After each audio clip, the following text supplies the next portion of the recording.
Meus amados, a paz do Senhor. Abra sua Bíblia comigo do tema que foi proposto, 1 Pedro capítulo 1 e o versículo de número 15.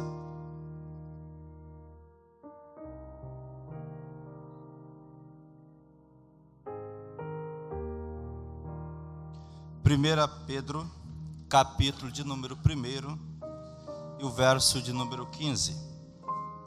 Enquanto você procura, eu quero externar a Deus a minha gratidão de estar mais uma vez nesta linda igreja, juntamente com meu pastor, o pastor Cirso Ferreira de Lima, também com o nosso pastor Joabe.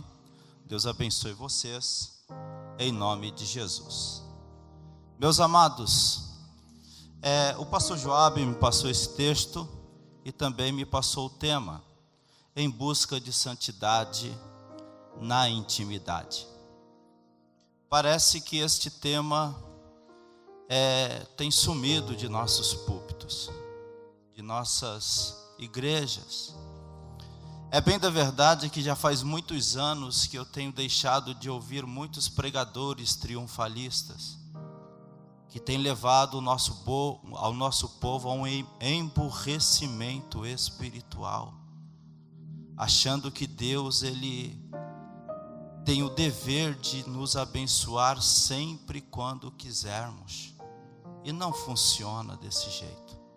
É por isso que nós temos muitos crentes em crise, mas não é em crise em busca de Deus, é em crise espiritual mesmo, que busca e não acha, aí coloca a culpa em Deus, porque o pregador fulano disse que se eu fizesse isso, eu alcançaria. É porque nós deixamos tema como este, nós deixamos de praticar assunto como estes, que nós estamos vivendo um nível muito baixo espiritualmente. E se o meu pastor permitir, hoje nós vamos discutir alguns assuntos sobre este. A minha mensagem é uma mensagem, é uma conversa. Eu não tenho intenção nenhuma aqui de fazer você pular, nem gritar, e nem fazer nenhum outro movimento a não ser se render aos pés de Cristo, se assim você entender que deve fazer. Vamos lá? 1 Pedro capítulo 1, verso de número 15. Amém. Mas como é santo aquele que vos chamou, sede vós também santos em toda a vossa maneira de viver. Mas como é santo aquele que vos chamou, sede vós também santos em toda a vossa maneira de viver. Porquanto está escrito: sede santos, porque eu, amém. Sentai-vos.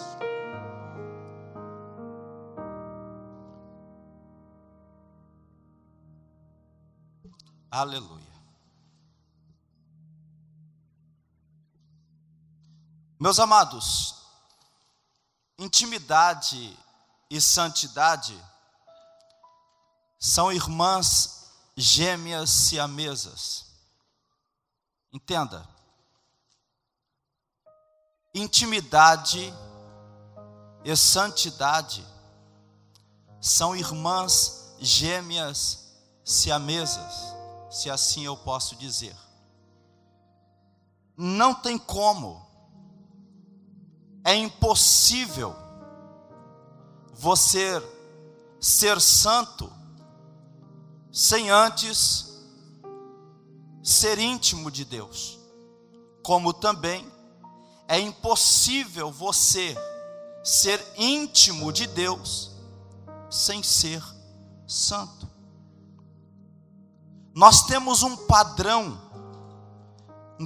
de vida a seguir, e este padrão é imutável. Entenda, nós cristãos temos um padrão de vida a seguir, E este padrão é imutável. E o modelo deste padrão é Deus. Deus é o modelo deste padrão que devemos seguir. Foi o que Pedro falou: sede santos, porque eu sou santo. Deus chama, e é dever do homem responder. Deus apresenta o padrão, e é responsabilidade do homem adotá-lo. Deus é o modelo de toda a santidade. Em 1 João capítulo 2, o verso de número 6 diz: aquele que diz estar nele, também deve andar como ele andou. Quantos estão em Cristo aqui? Levanta a mão. Então é o seu dever andar como ele andou. Porque se ele lhe chamou, você atendeu o chamado. E se ele apresentou o padrão na qual nós devemos viver, nós precisamos andar como ele andou. Eu não posso usar o fulano nem o ciclano como modelo de santidade. Eu não posso. O modelo na qual nós devemos andar e seguir é Deus. Não usa fulano, não usa ciclano como modelo para você se espelhar. O fulano é bênção, amém, mas o seu modelo principal é Deus. Em Levíticos capítulo 19, o verso 2, ele diz: fala toda a congregação dos filhos de Israel, e dize-lhes: sereis santos, porque eu, o Senhor vosso Deus, sou. Sabe por que Deus cobra de nós santidade? É porque Ele já nos deu ferramenta suficiente para nós sermos santos. Todos nós temos dentro de nós a presença do Espírito de Deus. Ele nos cobra a santidade, é porque Ele sabe que nós podemos ser santo como Ele é. Amém, amém, amém. É por isso que Ele cobra de nós santidade. Sede vós santos. No capítulo 20 e o verso 26 de Levíticos, ele complementa dizendo: e sereis para mim santos. Você é a propriedade, amados. Você é a propriedade exclusiva de um Deus santo. Amém. Sabe como Deus lida com o pecado? Sabe como Deus lida com o pecado? Ele lida o pecado como prostituição. Quando Israel pecava, se dobrava diante de outros deuses, ele dizia: vocês estão se prostituindo. Sabe por quê? Porque Israel era uma nação eleita, era propriedade de Deus. A igreja do Senhor tem dono. Você tem um Deus que te ama. Você tem um Deus que tem ciúme de você. Você tem um Deus que está cobrando de ti santidade. Aleluia. Amém. Amém. Amém.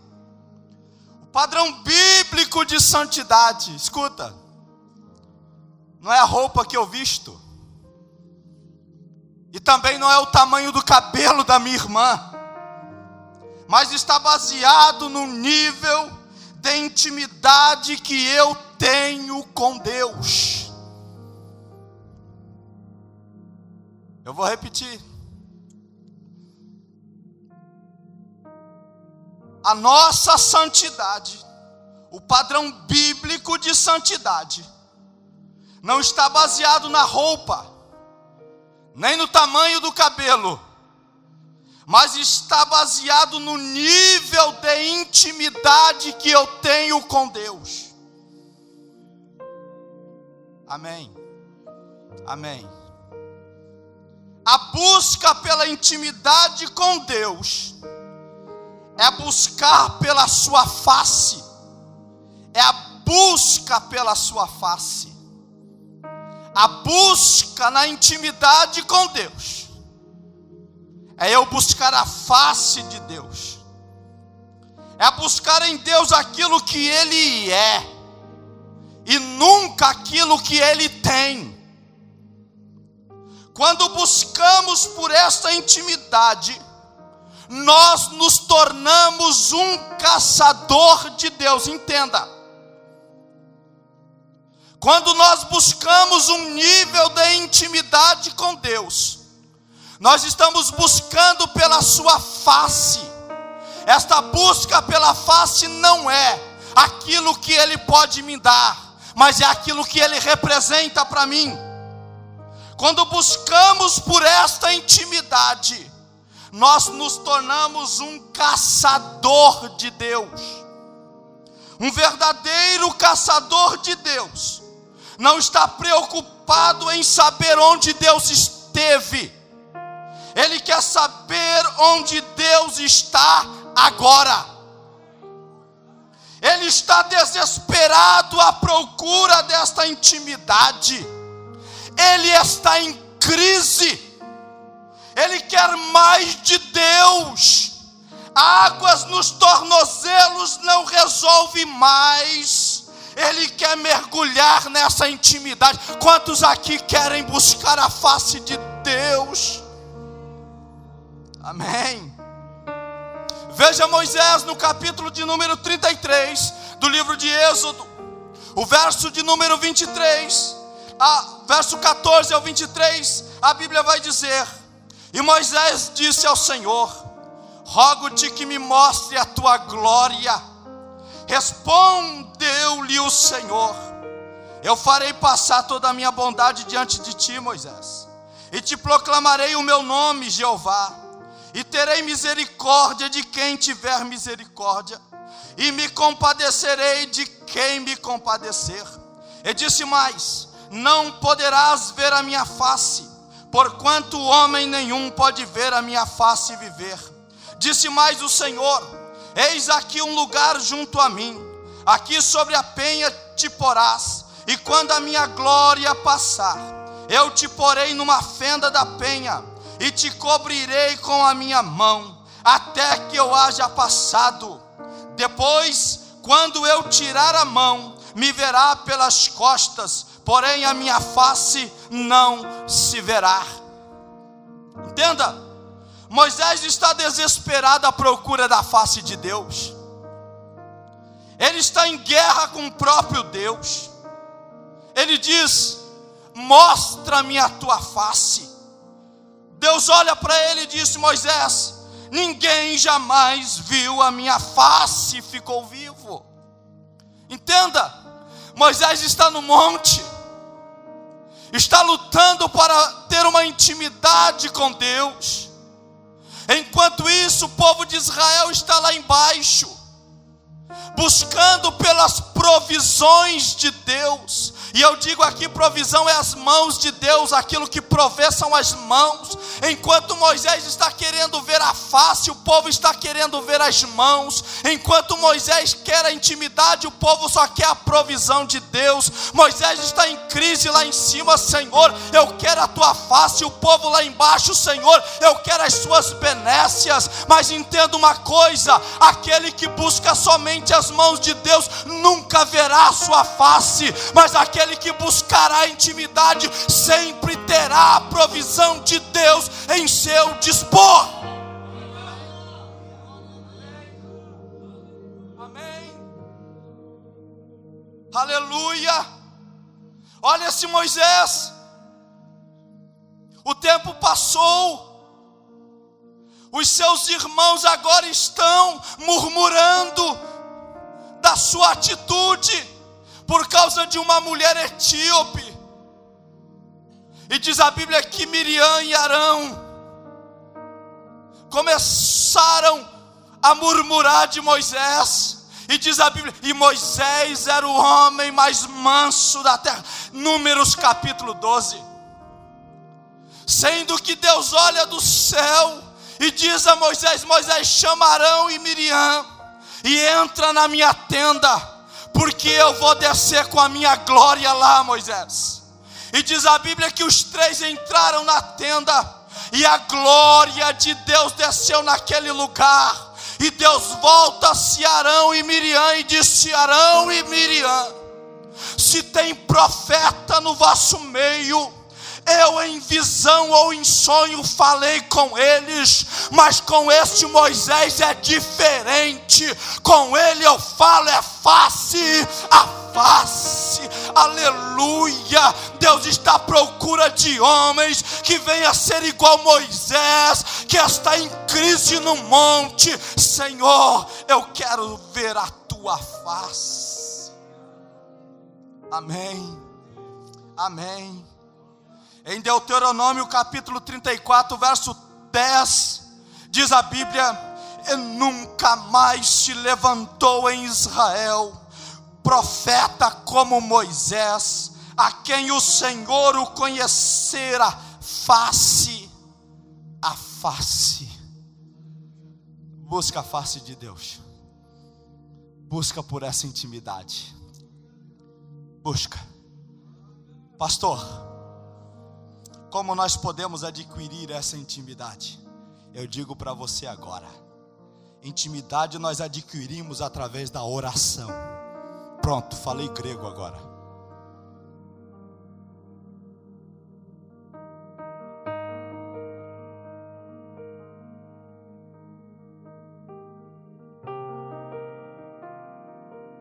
Nós só vamos ser íntimo de Deus nos joelhos. Amém. Amém. Deus fala com Salomão em 2 Crônicas capítulo 7, verso 14: se o meu povo, que se chama pelo meu nome, se humilhar e orar e se converter dos seus maus caminhos, então eu ouvirei do céu as suas orações, perdoarei os seus pecados e sararei a sua terra. Busque a Deus pela intimidade nas madrugadas. Sabe, amados, como eu disse para você, eu acho que Deus está muito triste conosco. Eu sinto que Deus está entristecido comigo. Eu sinto que Deus está entristecido com a igreja brasileira. O Espírito de Deus não está contente conosco, não. Nós buscamos a Deus no varejo e queremos as bênçãos no atacado. Dobramos os joelhos 5 minutos e queremos tudo de mão beijada. Deus não vai fazer nada, nada. Entenda, Deus não fará nada desta forma. Amém, amém, amém. Oração não é pagar preço. Oração não é pagar preço como muitos pensam. Ah, pastor, agora eu vou pagar o preço na oração. Oração não é pagar preço, oração é ter intimidade com Deus. Amém. E o maior interessado nesta intimidade não é você, é Deus. Jesus, quando fala aos seus discípulos no capítulo de número 6, o verso 6 de Mateus, ele fala: olha, quando vocês orarem, vocês entram nos seus quartos, fecha a porta e em secreto fala com teu pai. Isto é intimidade. É só eu e ele, é só ele e eu, é face a face, é uma uma relação não de Deus com a sua criatura, mas é uma relação entre pai e filho. É intimidade, meu amado. Aleluia.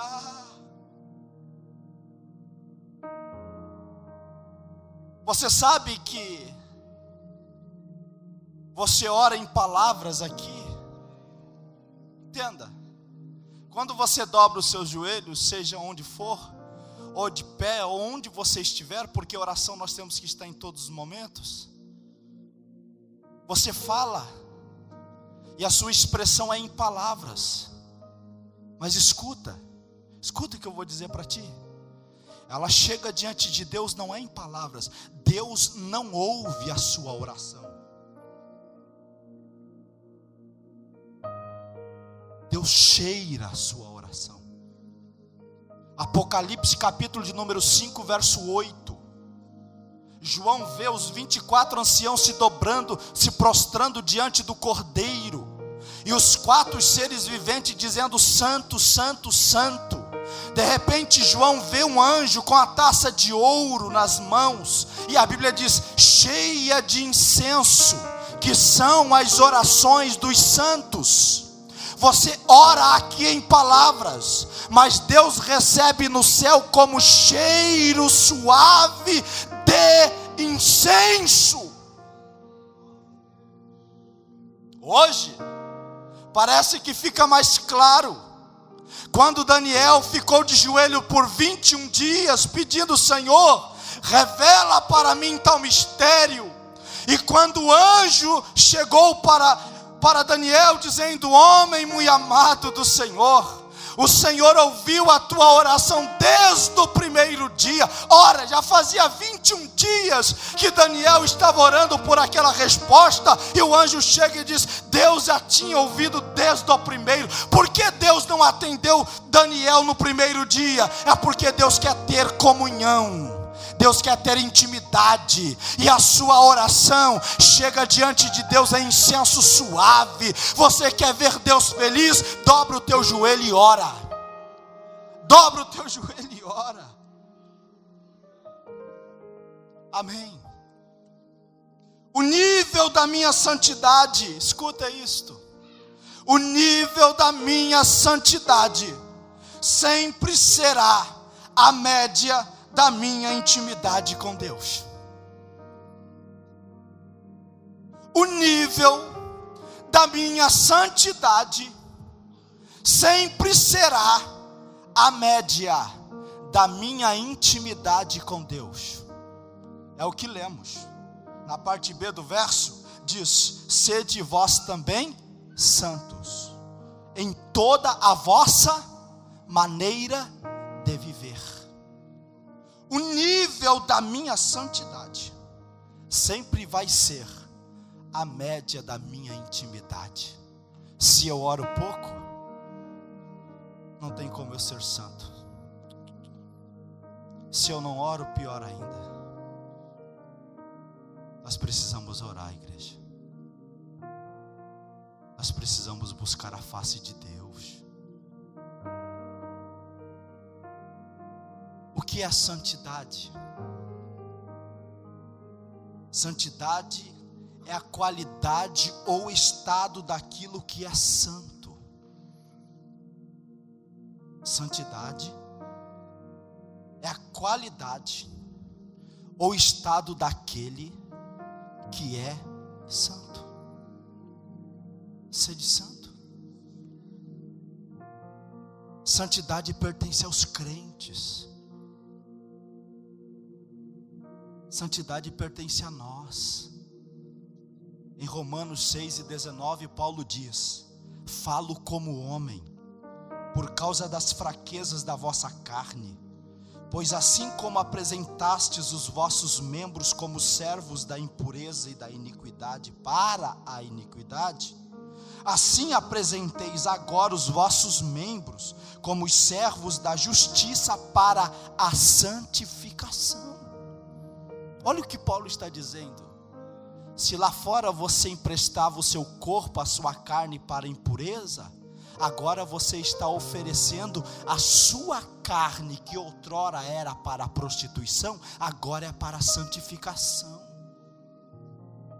Sede santo.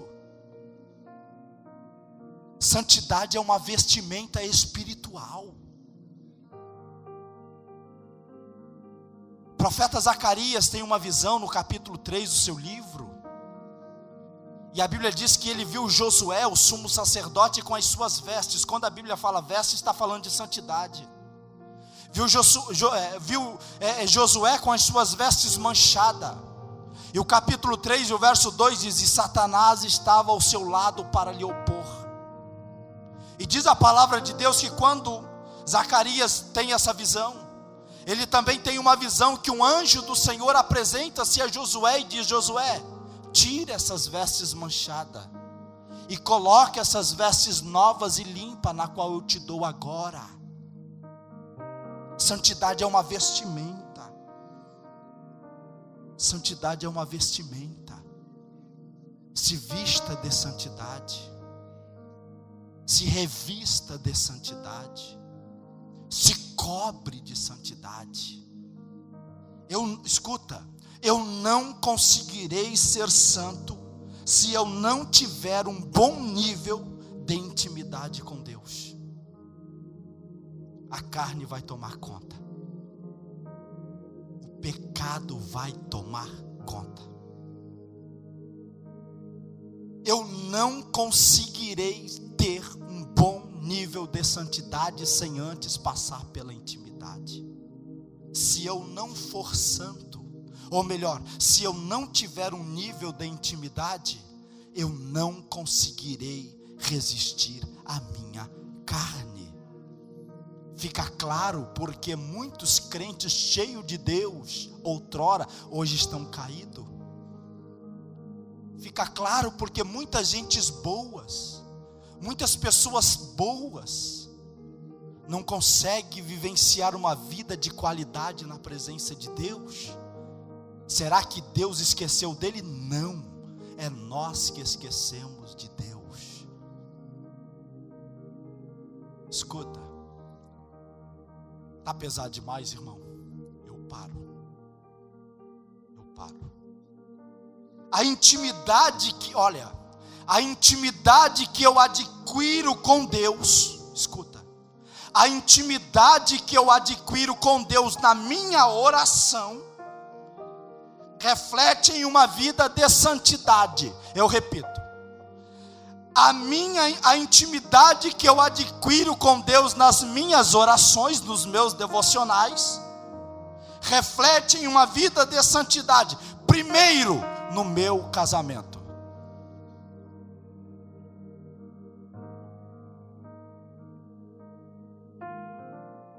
A intimidade que eu adquiro com Deus nos meus devocionais, nas minhas orações, reflete uma vida de santidade. E essa vida vai espalhar-se primeiro no meu casamento. Aí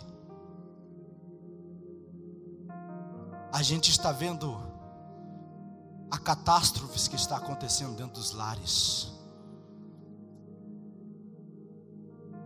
Eu não vou generalizar aqui não,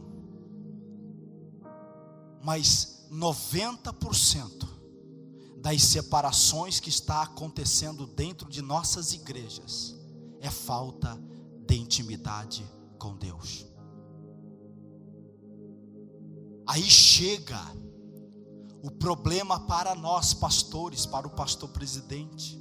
Mas quando chega o problema conjugal aqui, a ferida já se tornou um câncer. Aí o pastor tem que lidar com mais um divórcio dentro da igreja.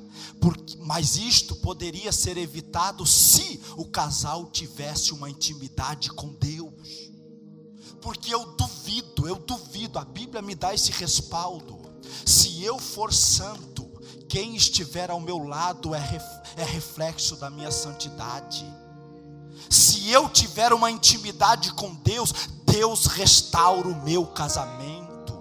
Deus restaura o seu casamento. Quem sabe você está buscando em terapeutas, nada contra terapeuta, para entender melhor o seu marido, que você já está com ele há tantos anos. Agora você procura um terapeuta, porque eu não entendo, meu marido já está há 30, 40 anos com ele. Agora começa essa moda, é modismo isso, sabe? Em vez de você buscar o terapeuta, entra no seu quarto, fecha a porta do seu quarto, e em secreto você fala com Deus, e você vai ter uma intimidade com o seu Pai.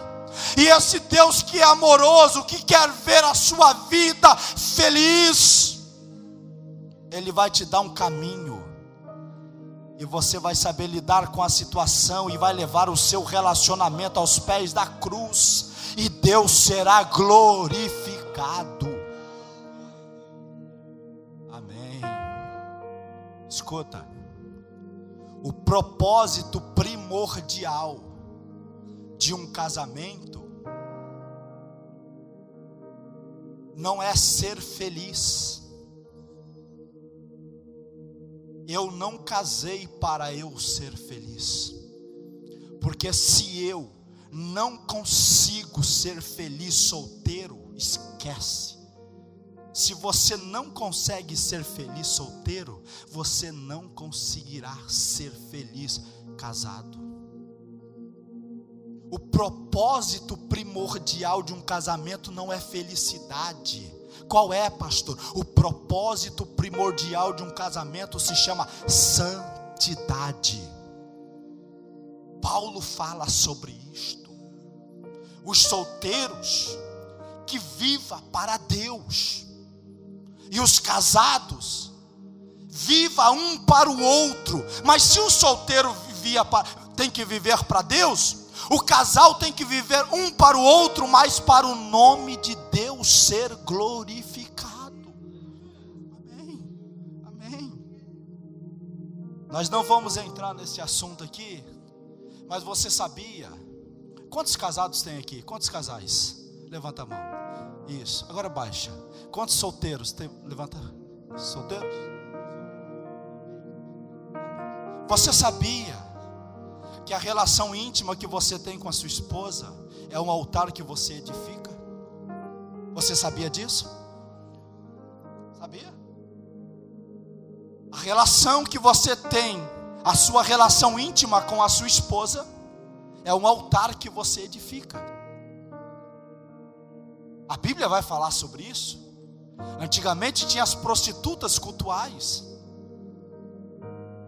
Em tempo de colheita, ela ia para as portas dos templos e se oferecia aos homens, porque aquelas prostitutas, quando tinham relação com o homem, eles estavam oferecendo o sêmen aos deuses daquele povo, para que aqueles deuses viessem a dar boa colheita para eles.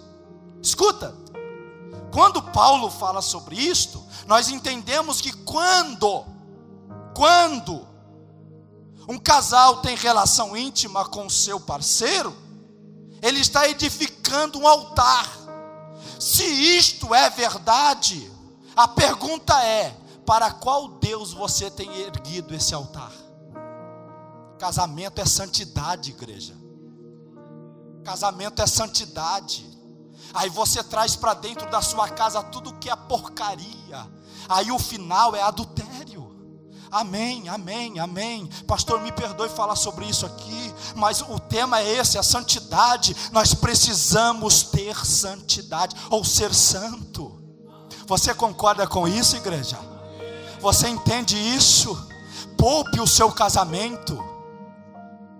Livra-se de toda a impureza, disse Paulo, e viva uma vida de santidade. Se coloca de pés.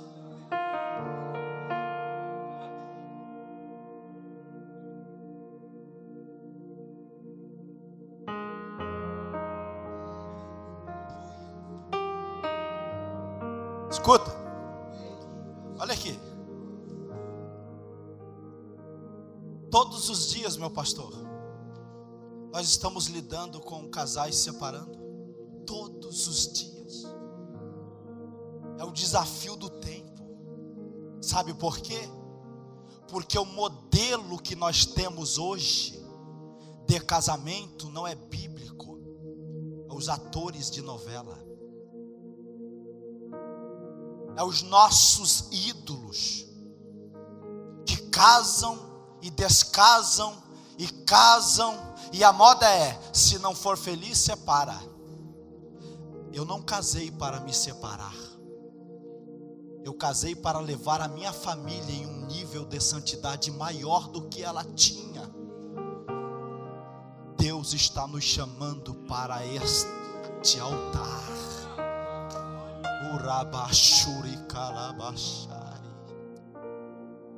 Deus está nos chamando.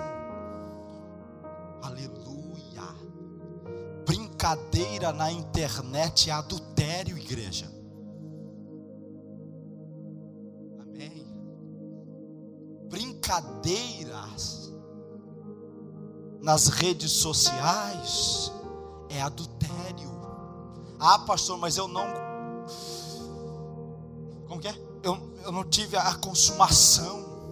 Mas é adultério do mesmo jeito. Vamos erguer um altar a Deus. Amém. Amém. Amém. Amém. Olha só. Aleluia. Escuta. Esaú, irmão de Jacó, chegou em casa cansado. Era caçador, homem do mato, homem da caça. E aquele dia, bom, diz por aí que há um dia da caça e outro do caçador. Aquele dia foi da caça. Esaú não pegou nada, Gênesis 25. E chegou em casa exausto. Jacó estava fazendo um guisado ali. E Esaú olha para Jacó e diz: dá um pouquinho aí. Fui caçar, não tive êxito. Jacó, o enganador, olha para ele e diz: dá, eu não vou dar não. Eu troco. Eu troco. Mas eu não peguei caça. Não, mas você tem algo que eu quero. O que eu tenho? Você tem o direito de primogenitude. Eu troco com você. E diz a Bíblia que Esaú olha para Jacó e diz: o que eu vou fazer com isso agora? Vamos trocar. Jacó deu o guisado e disse: o direito é meu. E diz a Bíblia no capítulo 25, pastor, que Esaú desprezou a primogenitude, ou a primogenitura. Passou-se o tempo, entenda isso aqui, irmãos. Direito de primogenitude, ou primogenitura, era o direito da porção dobrada. Porque quando o pai de uma família, o chefe de uma casa falecia, as mulheres não tinham direito da herança do marido, e sim o filho primogênito. Então ele recebia a sua parte e a parte do pai, era a porção dobrada. Esaú trocou tudo aquilo por causa de um momento ruim. Ora, irmãos, naquele dia não deu caça, mas nada melhor do que um dia após outro. Ele poderia ir o outro dia e ganhar ou ter êxito na sua caça. O problema nosso é este: é nós basearmos os nossos problemas do agora e comprometer o nosso futuro pela situação que passamos no momento. Não faça isso. Reflita antes de você negociar. E Jacó viveu a sua vida enrolando todo mundo. Jacó é enganador.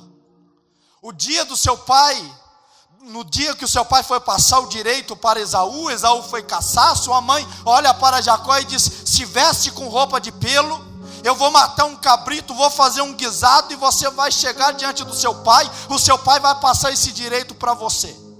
E foi isso que aconteceu. Quando Esaú chegou da caça, o pai olha para ele e disse: eu já passei o direito. Esaú ficou magoado, queria matar Jacó.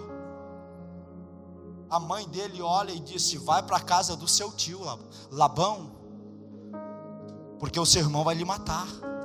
E Jacó vai embora, some, fica por 20 anos enganando, agora enganando o seu tio. Mas vai ter um dia que ele vai ter que retornar, e vai ter que encontrar o seu irmão que há 20 anos está gerando no seu coração ódio, e ele sabe que o seu irmão vai matá-lo. Aí Jacó retornando, depois de uma vida toda de engano, depois de uma vida toda de mentira, ele faz passar os seus bois, os seus gados, os seus servos, as suas mulheres e filhos, e disse: vai para a frente, porque eu vou ficar aqui no Val de Jaboque, porque eu preciso ter um encontro com Deus. Amém, amém. E no capítulo 32, e o verso de número 27, o verso de número 26, Jacó está sozinho no Val de Jaboque. De repente o anjo do Senhor aparece, e os dois lutam, começam a brigar. E a proposta de Jacó era: Senhor, me abençoa para eu encontrar com Esaú, me dá a sua bênção. Mas a proposta de Deus não é esta. A proposta de Deus para Jacó não é dar a bênção para ele encontrar o seu irmão. A proposta está no verso de número 26 do capítulo 32, que o anjo só pergunta a ele, dizendo: qual o teu nome? E dá para entender que Jacó não quer dizer o nome dele. E o anjo lutando com Jacó, e Jacó com o anjo, e o anjo do Senhor em forma teofânica, que é Deus. E Deus olhando a Jacó e diz: diga para mim o teu nome.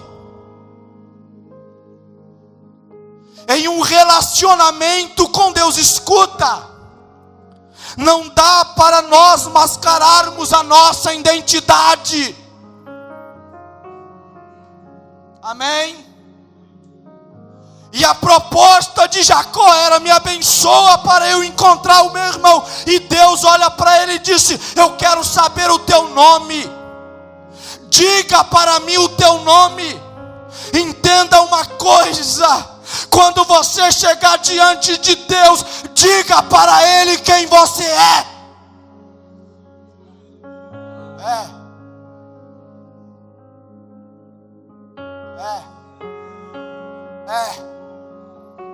Diga para Deus quem você é.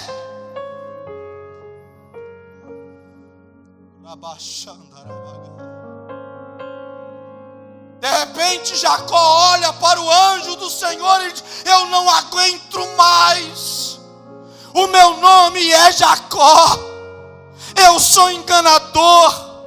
Eu estou vivendo uma vida toda de engano. Eu vivo uma vida de máscara. Eu vivo uma vida de engano. Eu engano todo mundo. Mas o anjo olha para ele e disse: você se chamava Jacó, porque agora você é Israel. Porque lutastes com os homens e com Deus e venceste. Escuta, Jacó venceu Deus? Jacó venceu Deus? Jacó venceu ele mesmo. Sabe quando você vai vencer os seus pecados? Quando você lutar com Deus. Quando você entrar em um caminho de santidade, na intimidade com Ele. Amém, amém. Oramos, oramos. Levanta a sua mão.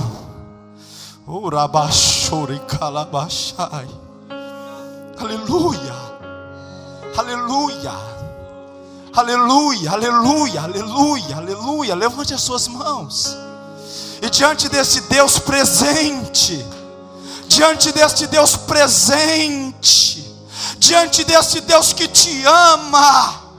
Ele está aqui diante deste Deus. Você vai tributar a Ele toda a honra, toda a glória, todo o louvor. E se você precisar, coloca diante dele as suas mazelas, porque hoje você vai sair daqui restaurado. Jacó saiu mancando, mas restaurado no seu caráter. Jacó saiu mancando, mas com seu caráter restaurado. Entenda, você não sairá da mesma forma diante de Deus.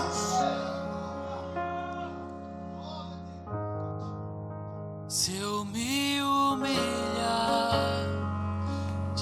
se você quiser vir à frente, se quiser dobrar os seus joelhos, se quiser correr, levantar as suas mãos, agora é entre você e Deus. Nós vamos orar. Aleluia, aleluia, aleluia. Tem alguém que quer vir à frente? Tem alguém que quer vir à frente? Venha, a pedido do vosso pastor. Venha à frente, você que quer receber uma oração no altar. Mas você vai vir aqui hoje diferente, com seu coração aberto, sem reservas. sem jamais se conhecer. Aleluia. Minha fonte, Tem mais? Venha. minha colheita, Isso. minha herança.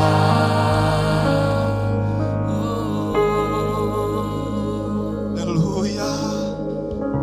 Levante as suas mãos. Levante as suas Tu mãos. és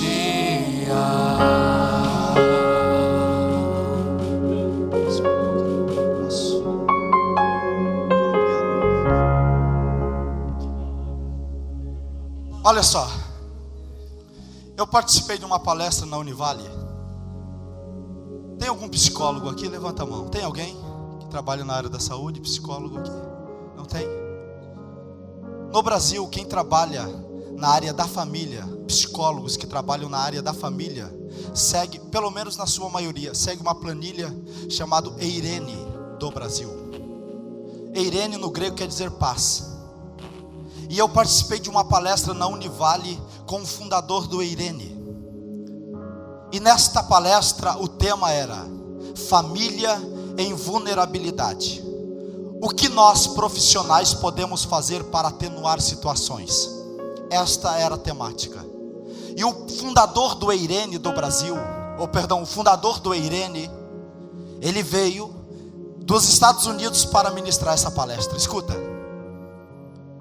E ali tinha alunos da psicologia e psicólogos, aluno do direito e também advogados, aluno da área da medicina e também médicos.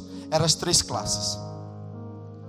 E o doutor Maldonado, que é o fundador, começou a plenária dizendo: vocês têm no Brasil um lugar onde vocês podem levar famílias que estão em área de vulnerabilidade, porque estes lugares restaurará esta família. Uma das advogadas que trabalhavam na área da família se levantou e disse: nós não temos. No Brasil nós temos uma lei chamada Maria da Penha, mas essa lei, ela é falha. Não tem como nós enviar todas as mulheres. Nós enviamos para abrigo, porque as mortes, os crimes passionais têm aumentado muito no Brasil. Nós não temos lugares para levar estas famílias. E ele continuou: vocês têm um lugar para levar essas famílias. Outra se levantou e perguntou: onde nós podemos levar estas famílias? E ele disse: vocês podem levar nas igrejas, porque na igreja eles ouvirão uma palavra de vida eterna, e a palavra que eles ouvirão não vai atenuar a situação do seu casamento, mas vai curá-las. É assim que o mundo te vê. O mundo te vê, sabe como? Como instrumento de Deus para tocá-los. Para tocá-los.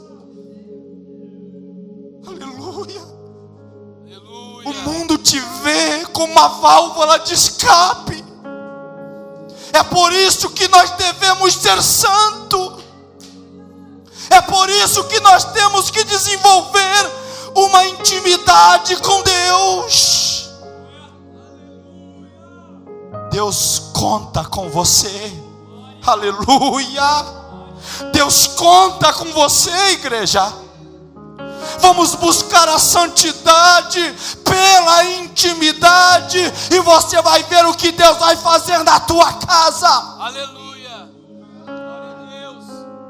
Eu oro por pessoas. Tem alguém que quer se entregar a Jesus nessa noite? Você que veio hoje e não é evangélico, ou quem sabe você está afastado do caminho do Senhor, levante a sua mão, nós vamos orar por você. E eu te garanto que Deus vai restaurar a sua vida, e o nome dele será glorificado. Aleluia. Não tem? Quantos batizados no Espírito Santo nós temos aqui? Então levante a sua mão e comece a falar em línguas. Um dia alguém perguntou para mim: pastor, quando o senhor fala em língua? Eu disse para ele: eu falo em língua quando o Espírito de Deus me convém a falar. Eu falo em línguas quando o Espírito de Deus me convém a falar. Quando Ele permite eu falar. E este é o momento para você adorar a Deus em línguas estranhas. Levante a sua mão enquanto o grupo Kadosh vai adorar a Deus. Você vai glorificar o nome dEle. Este lugar, Tu és real.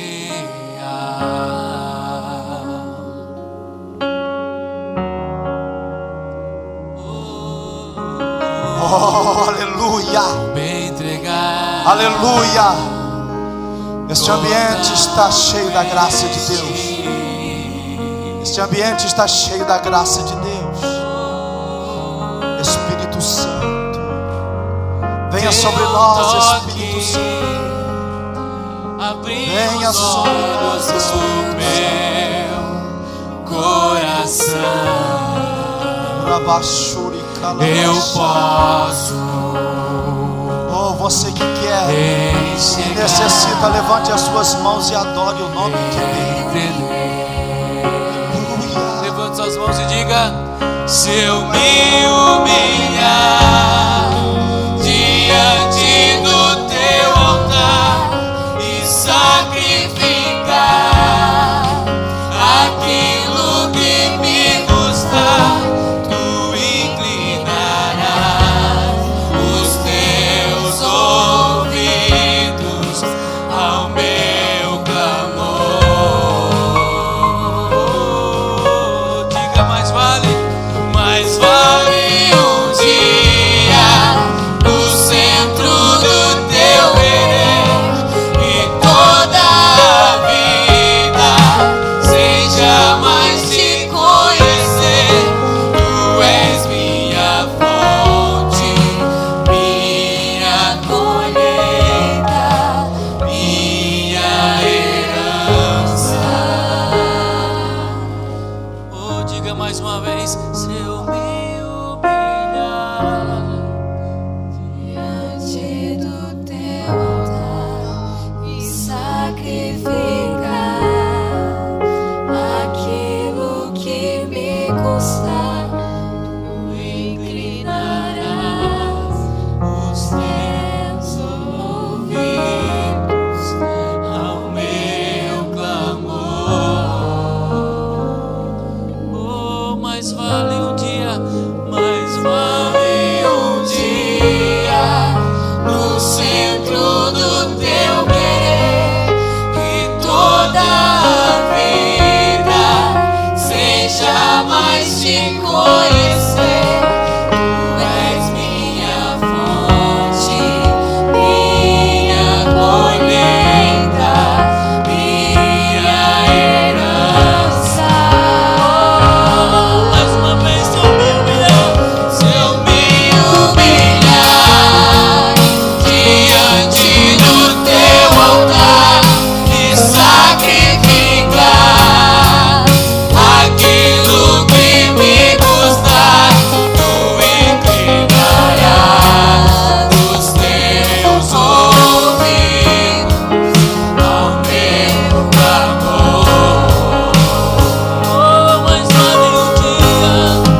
Deus, nós te agradecemos pela tua presença em nosso meio. Espírito Santo, produz em nós frutos de arrependimento nesta hora, Senhor. Estamos tão distante de ti, Senhor. Estamos tão distante da tua presença. Muitas vezes, Senhor, a tua presença não nos atrai mais, mas que possamos voltar, Senhor, a esta intimidade. Que dentro de nossos quartos, Senhor, possamos erguer um altar a ti, Senhor, para o teu nome ser glorificado, para que a nossa família venha a ser poupada, Senhor, para que a nossa casa venha a ser referencial em nosso bairro. Oh, para que os nossos filhos, Senhor, venha crescer te amando, desejando esse Deus da qual nós, pais, estamos adorando. Nos ensina, Senhor.